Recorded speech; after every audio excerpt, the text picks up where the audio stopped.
At the end of the 19th century, America was entering a decisive transformation, a moment historians would later call the Gilded Age, when the nation shifted from agrarian roots into an industrial power driven by steel, railroads, and invisible systems that reshaped everyday life. Few cities captured this change more completely than Pittsburgh, Pennsylvania, a city forged by furnaces, rivers, and relentless production, where wealth was not inherited through titles, but earned through control of infrastructure. It was in this environment that figures like George Westinghouse emerged, men who did not seek social prestige, but dominance over systems that powered the nation itself. Westinghouse did not invent electricity, but he built the industrial framework that allowed it to move safely, efficiently, and endlessly across cities and factories, turning electrical theory into a national utility and giving rise to what became known as the Westinghouse Electric Empire.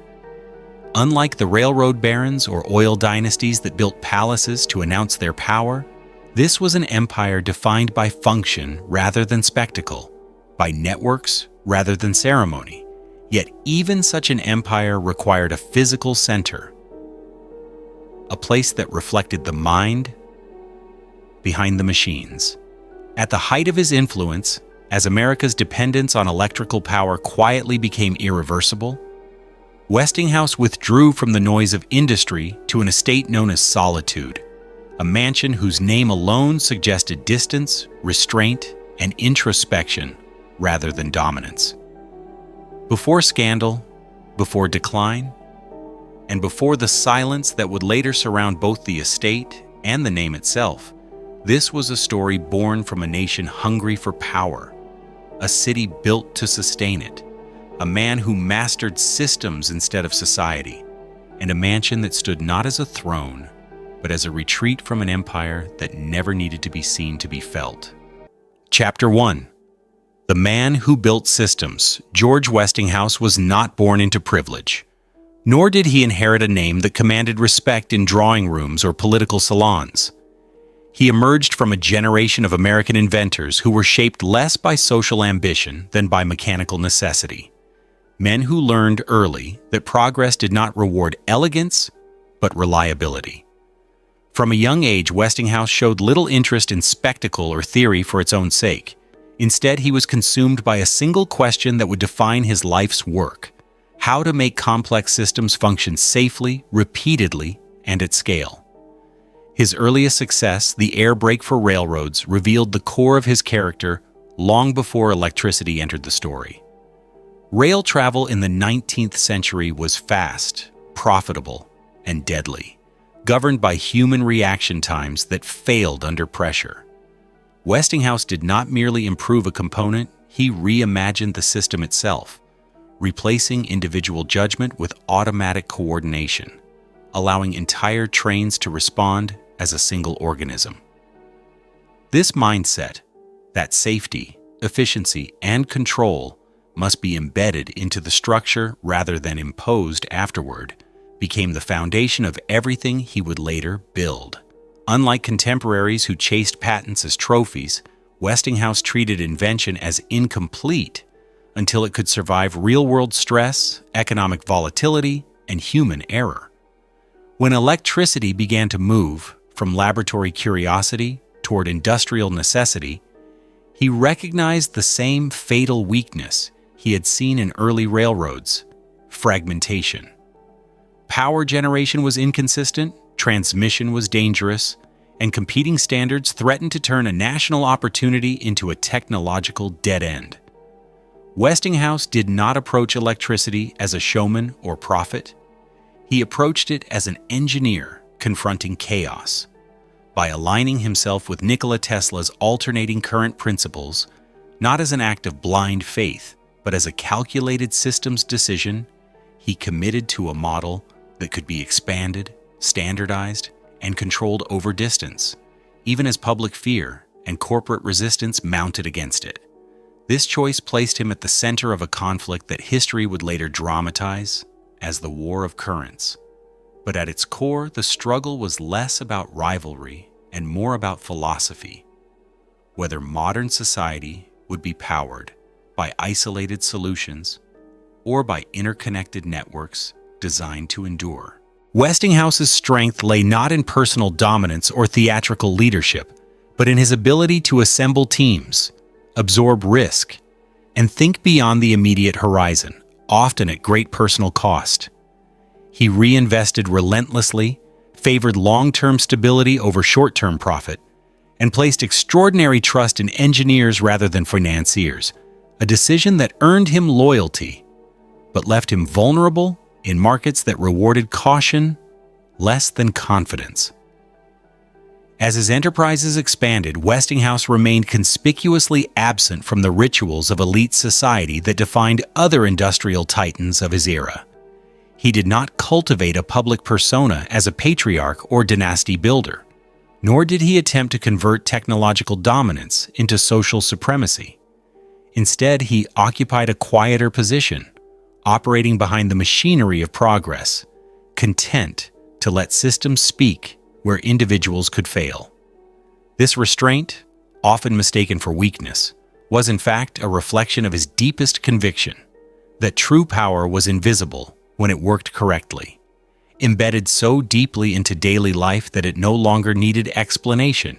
Yet this same conviction also isolated him. In an age when industrial empires increasingly required political maneuvering, public perception, and generational planning, Westinghouse remained fundamentally a builder rather than a ruler, more comfortable solving mechanical problems than securing personal legacy. His achievements electrified cities, stabilized industries, and reshaped the physical rhythm of American life, but they did not translate easily into the social architecture of old money dynasties that measured success in continuity rather than function.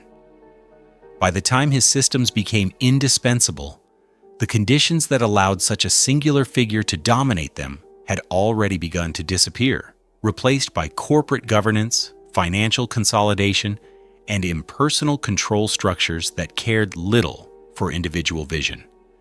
In this sense, George Westinghouse represents a transitional figure in American history, a man who mastered systems at the precise moment when systems began to outgrow the men who built them, leaving behind not a dynasty of heirs, but a framework that continued to operate long after its creator stepped away from the center of power. Chapter 2: The Westinghouse Electric Empire.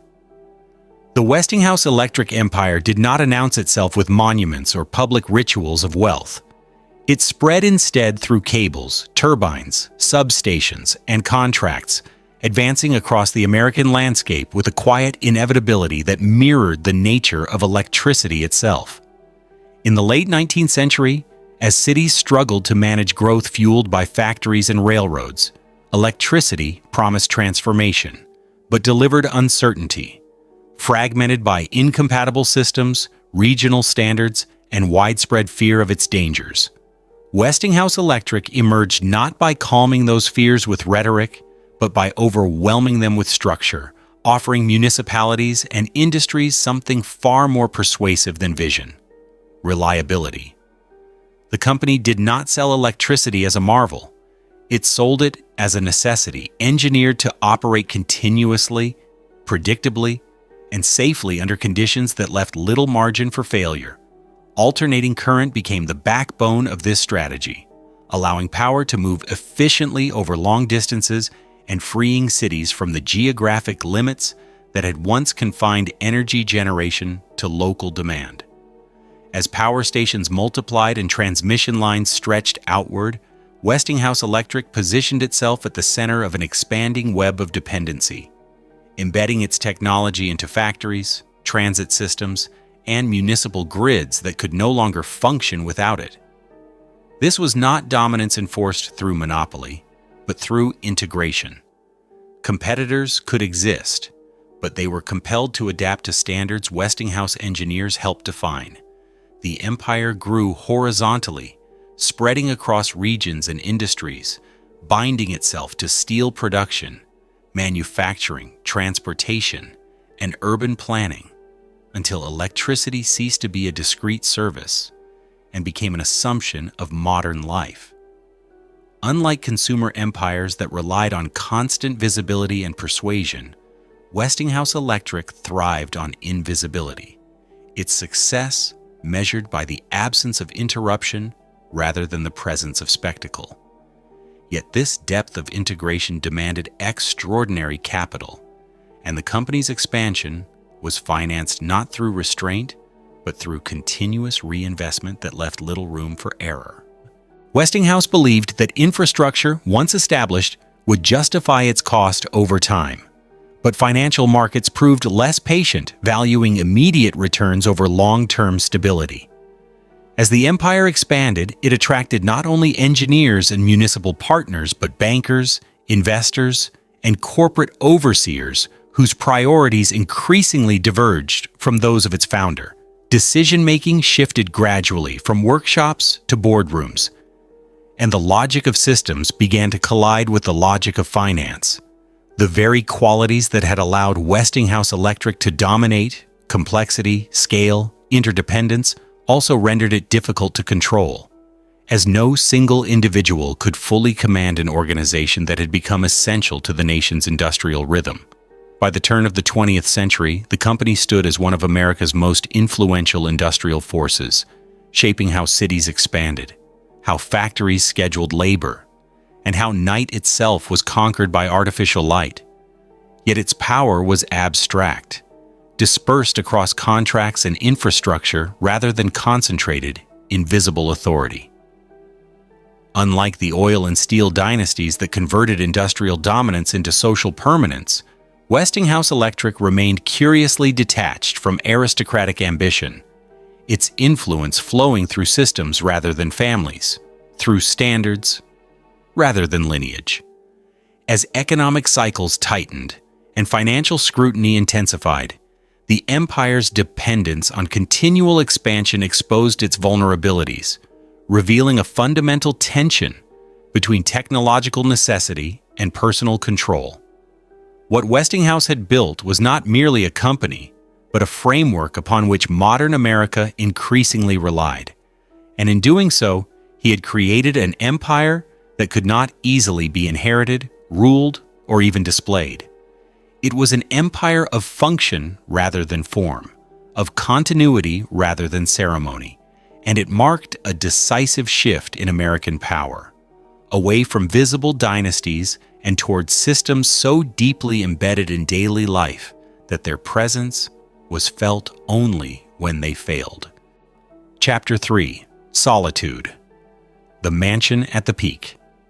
Solitude was built not at the beginning of ambition, nor at the moment of struggle, but at the precise point when the Westinghouse Electric empire had already proven itself indispensable, when its systems were no longer experimental, but embedded into the rhythm of American industrial life. At a time when other titans of the Gilded Age announced success through palaces meant to impress society, George Westinghouse chose withdrawal, situating his estate on the outskirts of Pittsburgh, close enough to the industrial heart that sustained his power, yet distant enough to remain untouched by its noise, smoke, and scrutiny. The very name of the mansion, Solitude, functioned as a declaration of intent, signaling not dominance but separation, not spectacle but control exercised from a distance. Architecturally restrained and socially understated by the standards of the era, the estate reflected a man whose relationship with power differed fundamentally from his contemporaries. It was not designed to host grand political gatherings or serve as a stage for dynastic performance, but as a place of concentration, retreat, and insulation from the volatility of the world he had helped electrify. By the time Solitude stood complete, Westinghouse had already won the war of systems, even if history would later dramatize it as a war of currents, and the mansion emerged as a physical manifestation of that victory, quiet, stable, and confident enough to avoid excess. Within its walls, the absence of ostentation was itself a statement, mirroring an empire that operated invisibly beneath cities rather than above them, and reinforcing the idea that true power did not require constant affirmation. Solitude did not command attention. It assumed relevance, much like the electrical infrastructure that no longer needed explanation once it became essential. The estate's placement, design, and atmosphere suggested permanence rather than conquest, a belief that the system sustaining modern life had reached a point of inevitability, and that the man behind them could afford to step back without surrendering influence. Yet this retreat carried an implicit contradiction. While Solitude symbolized the peak of Westinghouse's personal authority, it also marked the beginning of his physical and psychological distance from the mechanisms of control that were increasingly shifting away from individual vision toward corporate governance and financial oversight. As the mansion offered calm and privacy, the empire outside its gates grew more complex, more dependent on capital markets and institutional decision-making, reducing the space in which a single mind could exert command. Solitude thus existed in a tension between confidence and isolation, serving simultaneously as a sanctuary and a signal that the age of personal industrial rule was nearing its limits. Unlike the ancestral seats of old European dynasties, which functioned as centers of continuity and inheritance, Solitude never became a throne in the traditional sense. It housed no ritual of succession, no cultivation of heirs prepared to rule an empire through bloodline and presence. Instead, it stood as a monument to a different philosophy of power, one rooted in engineering logic rather than social architecture, and in systems designed to operate independently of their creator. At its peak, Solitude represented the moment when Westinghouse could still believe that mastery over infrastructure translated into lasting authority, even as the structures he built quietly outgrew the need for his direct involvement.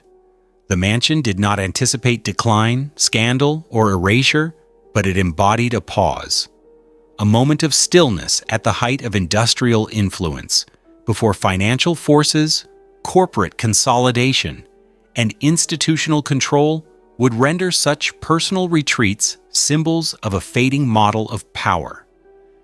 In this sense, Solitude was never merely a residence. It was the physical expression of an empire that had reached maturity, confident enough to become silent and powerful enough to believe that silence would endure. Chapter 4: A Throne Never Meant to Rule. Solitude stood at the height of the Westinghouse era, yet from the beginning it functioned unlike the seats of power built by other industrial dynasties, revealing a fundamental truth about the man who owned it. This was a throne never meant to rule. While Gilded Age mansions in New York, Newport, or the Hudson Valley were designed as instruments of influence, spaces where alliances were forged, reputations displayed, and dynastic continuity rehearsed, Solitude operated in reverse, minimizing visibility rather than amplifying it. There were no grand ballrooms intended to impress political elites, no architectural gestures meant to dominate social hierarchies, and no deliberate effort to position the estate as a center of public gravity. Instead, the mansion functioned as a private enclave, a controlled environment where noise, negotiation, and performance were deliberately excluded. This absence was not accidental. It reflected a philosophy of power shaped by engineering rather than aristocracy, where authority flowed through systems and standards rather than presence and ritual. Westinghouse did not rule by hosting, persuading, or cultivating loyalty through proximity. His influence existed elsewhere, embedded in infrastructure that operated regardless of who occupied a room or attended a dinner. As a result, Solitude never became a place where the empire was actively governed, even at its peak. Decisions shaping the future of Westinghouse Electric increasingly occurred in offices, factories, and financial institutions far removed from the estate's quiet grounds, and the mansion's detachment from these processes revealed a growing disconnect between personal space and institutional power. In older dynastic models, the seat of power functioned as both symbol and mechanism, reinforcing authority through visibility and continuity, but Solitude offered only retreat, not command. This distinction became more pronounced as the scale of the Westinghouse system expanded beyond the capacity of any single location to contain it, rendering the idea of a physical throne increasingly obsolete. The mansion's stillness, once a sign of confidence, began to mirror a deeper structural reality. Power had migrated away from individuals and into abstract frameworks of governance, finance, and regulation that did not require a ruler's presence. Solitude remained dignified, intact, and self-contained, but its role was passive, observing an empire that no longer needed a center. In this sense, the mansion exposed the limits of Westinghouse's approach to legacy. By refusing to use his estate as a stage for authority, he preserved personal autonomy at the expense of dynastic consolidation. There were no rituals of succession practiced within its walls, no deliberate cultivation of heirs prepared to assume control through visibility and expectation, and no transformation of private residence into institutional symbol. What remained was a residence aligned with the values of its owner: precision, restraint, and distance, but misaligned with the realities of an industrial age that increasingly rewarded those who could navigate social power as effectively as technical complexity. Solitude thus became an architectural contradiction, a structure solid and assured, yet politically hollow, embodying a form of power that was already receding even as it appeared secure. It did not fail through neglect or extravagance. It simply stood apart from the mechanisms that defined rule in a consolidating corporate world.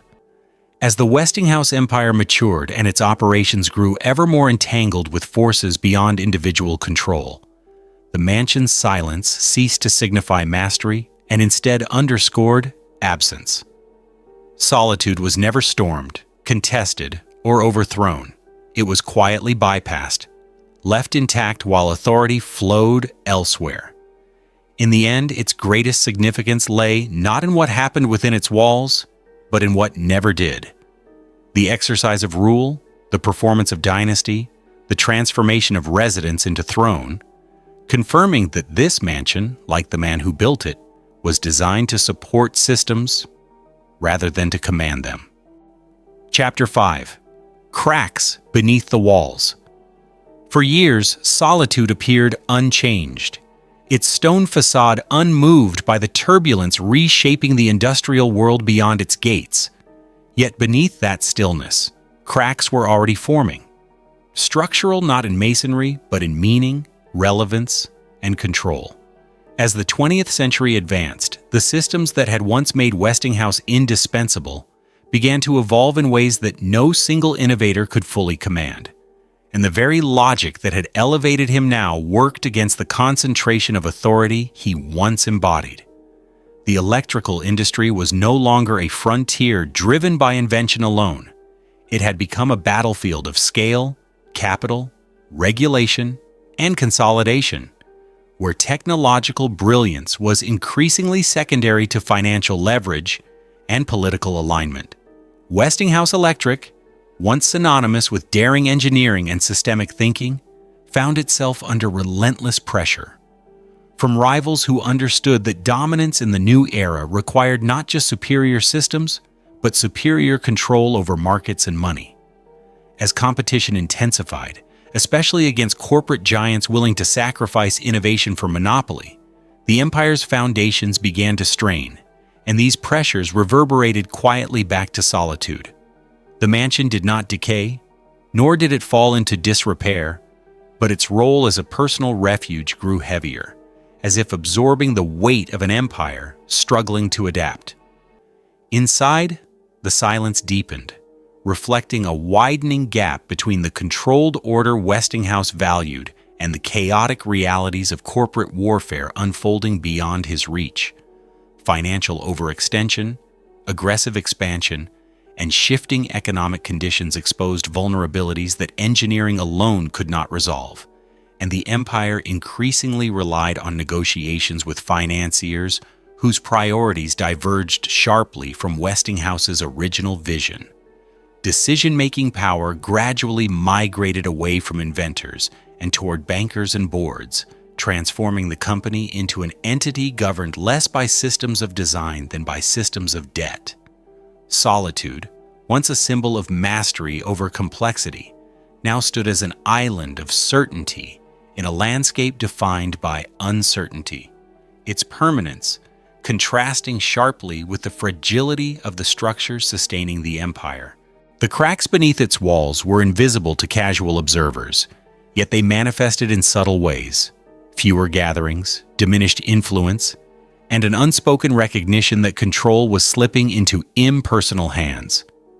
The mansion's isolation, previously intentional, became emblematic of a deeper detachment between the man and the machine he had built, as the scale of the Westinghouse system outgrew the capacity of its founder to guide it directly. This was not a collapse marked by scandal or spectacle, but a slow erosion driven by forces too large to confront head-on, where innovation could no longer compensate for the shifting balance of power within industrial capitalism. Solitude remained serene, but that serenity now carried a different resonance, no longer signaling confidence but withdrawal, a quiet acknowledgement that the age of individual command was fading. The estate endured, its walls uncracked and its grounds meticulously maintained, yet it could not shield its owner from the transformation of authority occurring beyond its boundaries. In this phase, the mansion became less a refuge and more a mirror, reflecting the internal contradictions of an empire caught between its founding ideals and the realities of a consolidated corporate world. The cracks beneath the walls did not threaten Solitude's physical survival, but they undermined its symbolic foundation, revealing that permanence in stone could not guarantee permanence in power. What had once been a sanctuary built at the peak of achievement now stood as a quiet witness to the beginning of decline.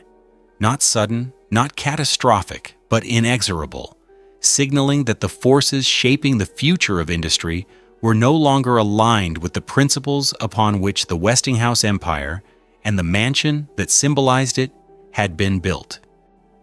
Chapter 6. When the empire turned against its founder. The moment the Westinghouse Empire turned against its founder was not defined by confrontation, scandal, or public humiliation, but by a gradual realignment of power so subtle that it felt almost natural, even inevitable, as though the system itself had quietly decided it no longer required the man who conceived it. As the electrical industry entered a new phase of maturity, the rules governing survival shifted decisively away from innovation and toward consolidation, regulation, and financial discipline.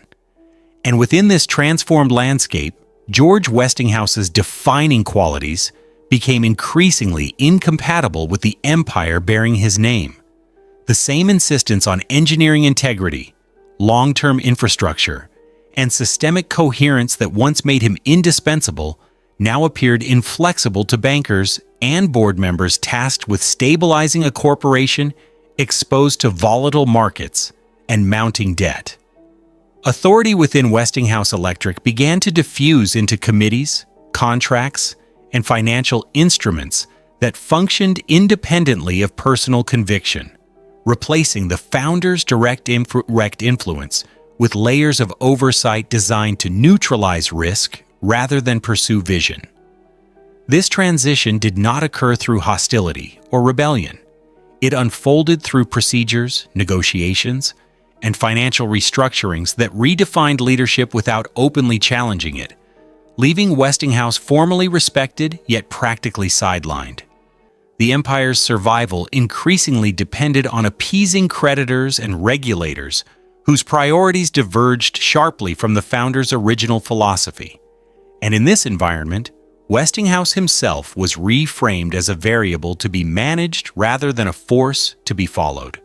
Decision-making power migrated steadily away from the individual toward institutional mechanisms calibrated for continuity, ensuring that the company could persist regardless of who occupied its highest symbolic position. In this sense, the empire did not betray its founder.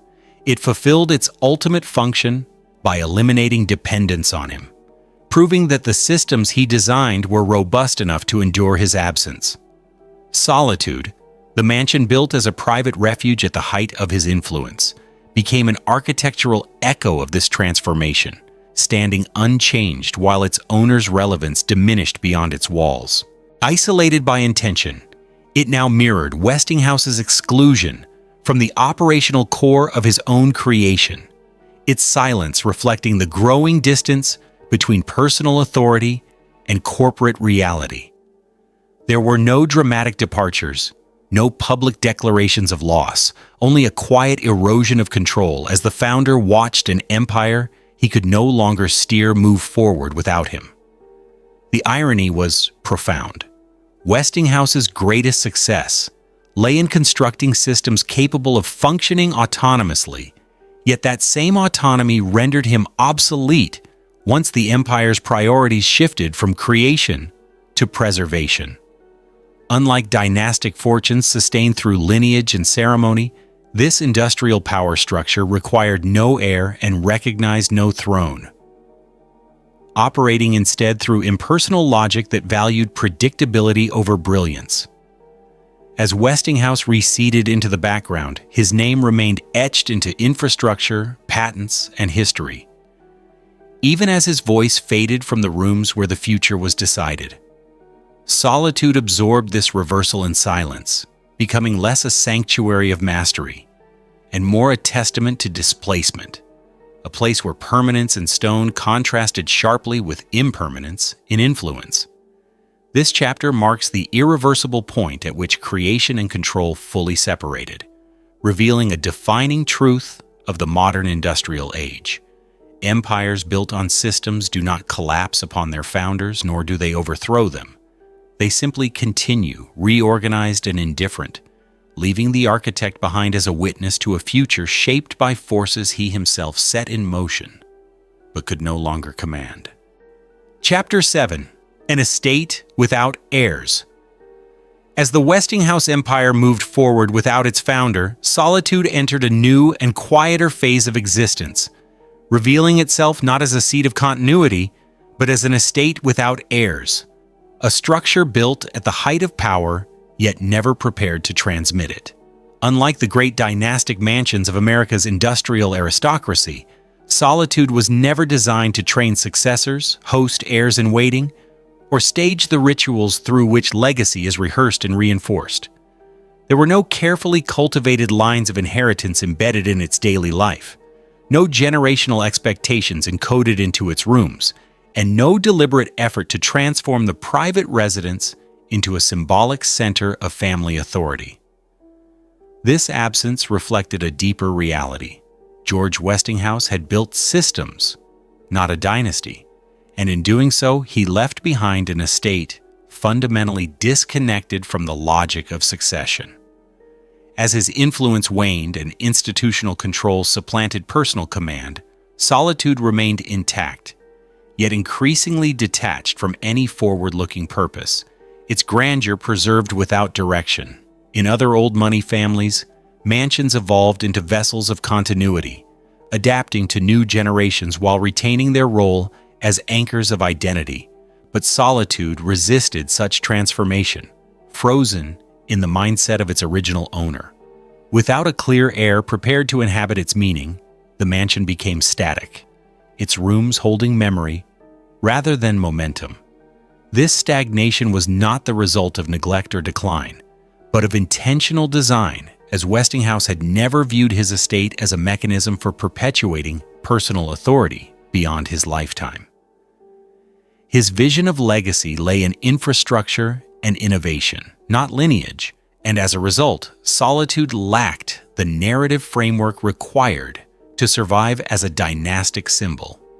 The mansion's isolation, once a sign of independence, now underscored its vulnerability, as it stood removed from the networks of influence that might have reactivated its significance through inheritance. As the founder aged and retreated further from corporate life, the gap between the estate and the empire widened, leaving Solitude suspended in a temporal vacuum associated with a name still powerful in history but no longer operative in the present. This condition transformed the mansion into a monument rather than a home, its purpose shifting from living space to silent witness, preserving a moment of achievement without providing a path forward. The absence of heirs was not merely biological or legal, it was philosophical, rooted in an approach to power that prioritized systems over succession and efficiency over ceremony.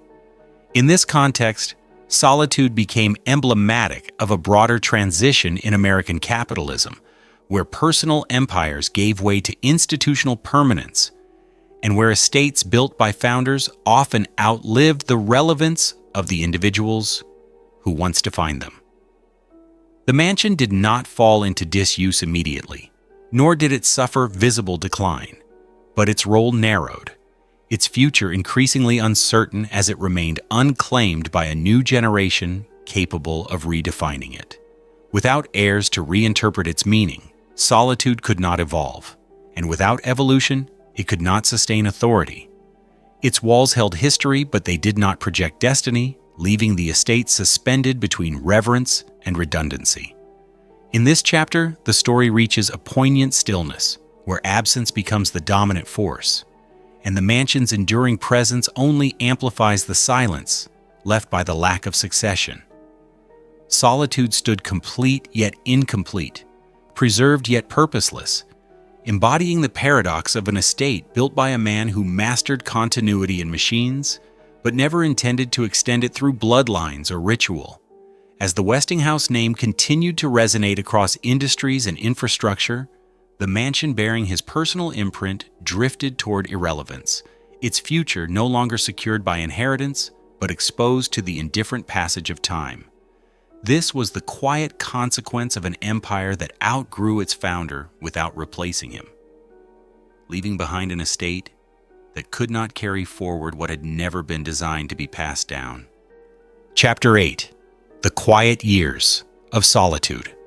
In the years that followed, Solitude entered a period defined not by decay or drama, but by silence, becoming a mansion whose greatest transformation occurred through what no longer happened within its walls.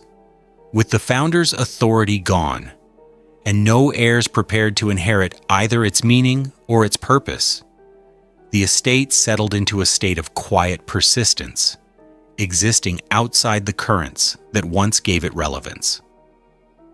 Unlike other Gilded Age mansions that reinvented themselves through new generations, public functions, or institutional reuse, Solitude resisted reinvention, remaining firmly anchored to the mindset of its original creation.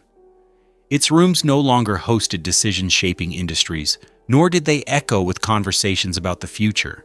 Instead, they preserved a stillness that felt deliberate, almost engineered, as if the mansion itself were honoring the values of restraint and withdrawal that had always defined it.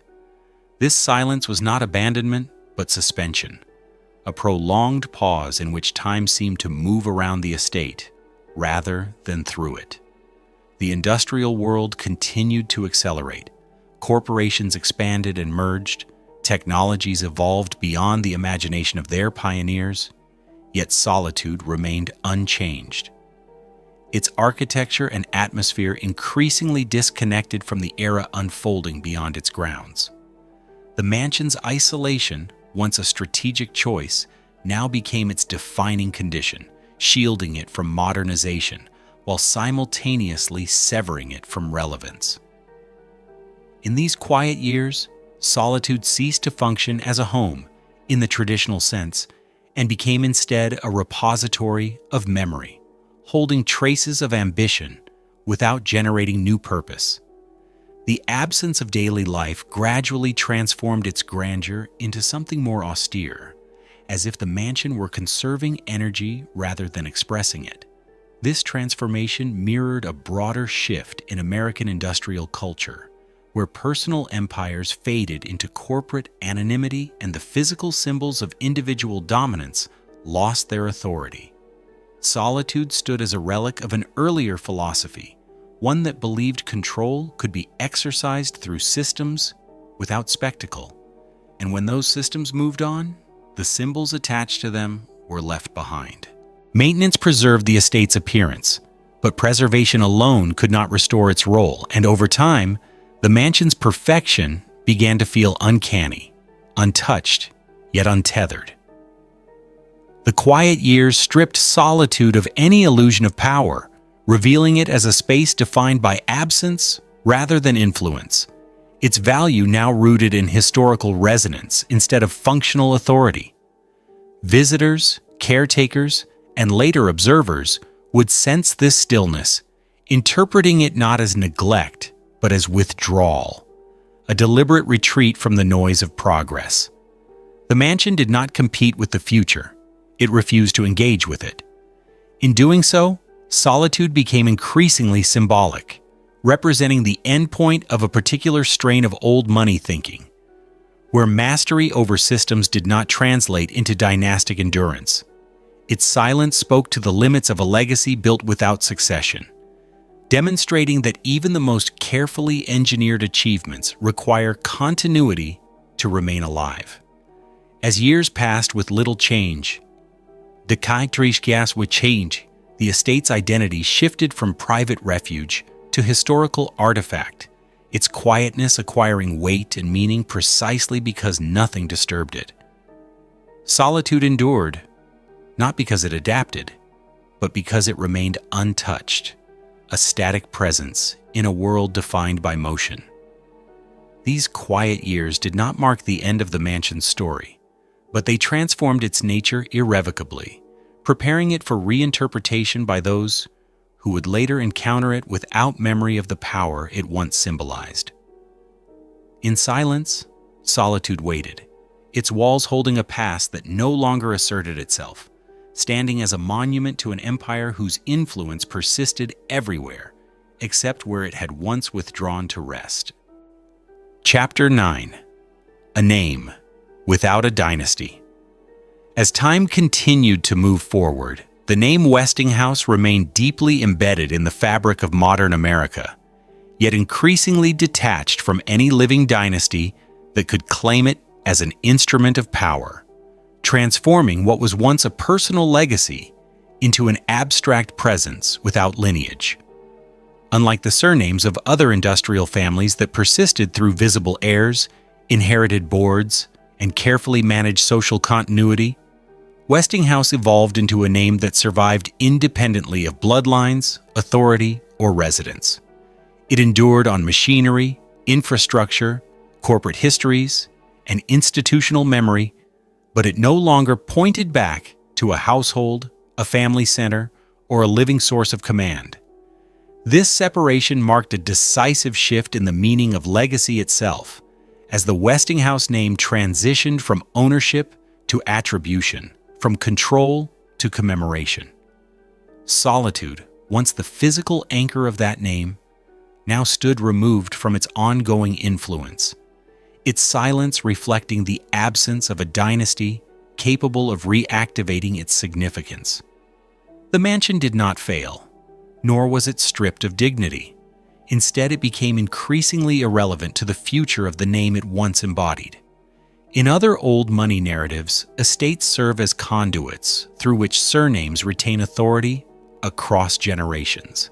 But Solitude lacked that function, having never been positioned as a stage for inheritance or succession. As a result, the Westinghouse name drifted free of its architectural origin, circulating widely while remaining unclaimed by any central lineage. This dislocation created a paradox unique to the industrial age, a founder whose influence expanded even as his personal legacy dissolved. The systems George Westinghouse helped build continued to shape daily life, but they did so without reference to his family, his estate, or his private world, reinforcing the notion that modern power no longer required dynastic reinforcement. Over time, the name Westinghouse became historical rather than hereditary, evoking innovation and infrastructure rather than authority and continuity. Solitude, in contrast, became a site of memory disconnected from function, its relevance tied to the past rather than the present.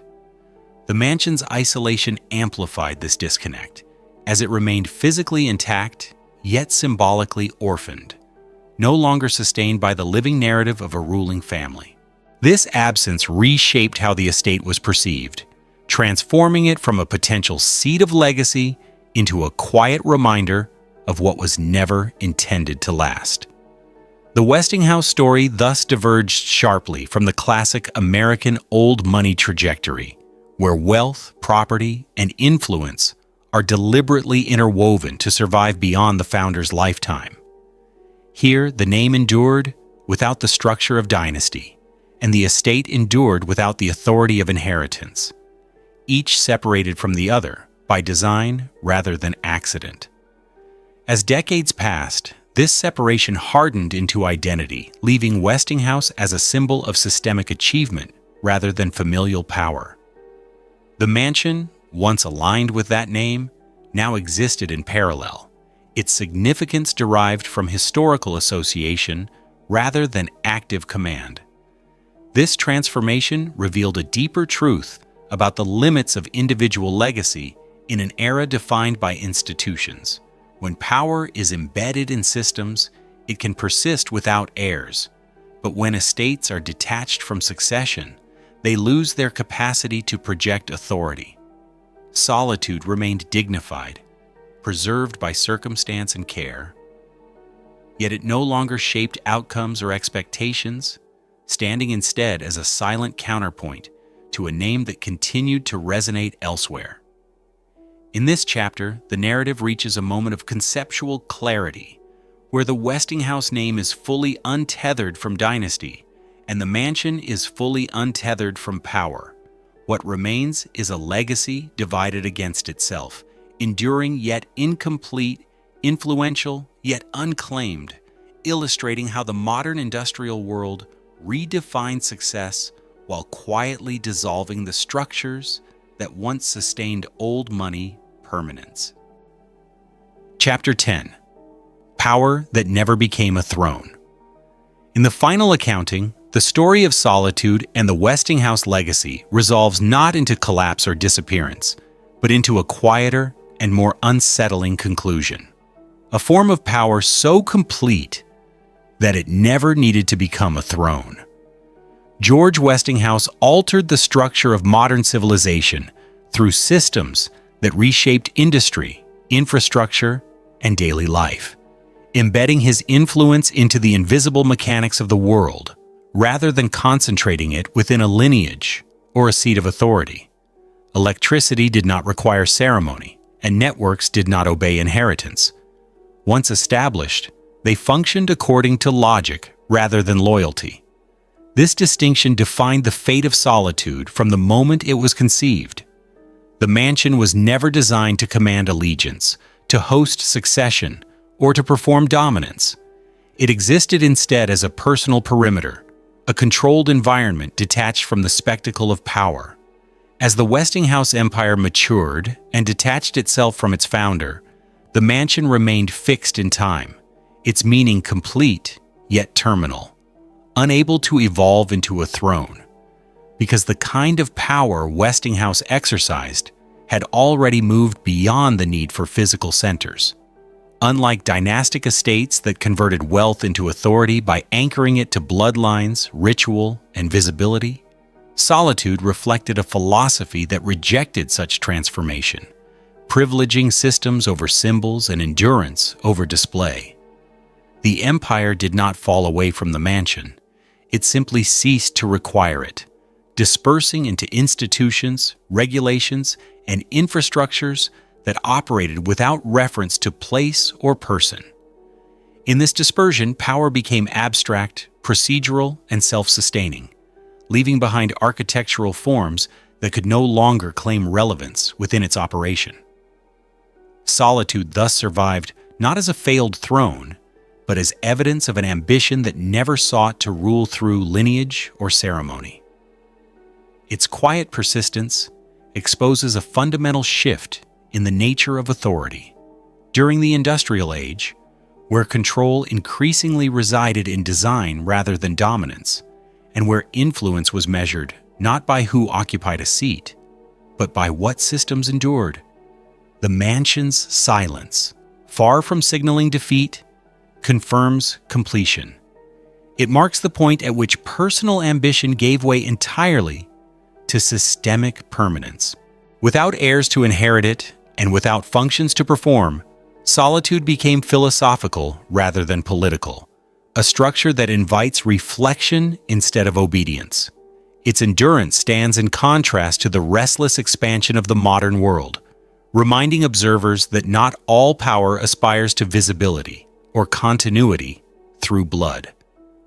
The Westinghouse name persisted across industries and technologies, yet it did so without reclaiming the mansion as its center, reinforcing the separation between legacy and lineage that defined the entire narrative. This outcome challenges the conventional arc of old money dynasties, where estates rise and fall alongside families, revealing instead a legacy that escaped the gravitational pull of inheritance altogether. Power, in this story, did not fail to become a throne because it was insufficient. It never became a throne because it had already transcended the structures thrones exist to uphold. Solitude remains dignified and restrained, not as the heart of an empire, but as its punctuation, a final, silent marker of a legacy that proved the most enduring forms of power do not demand to be ruled from stone, remembered through heirs, or staged through ceremony.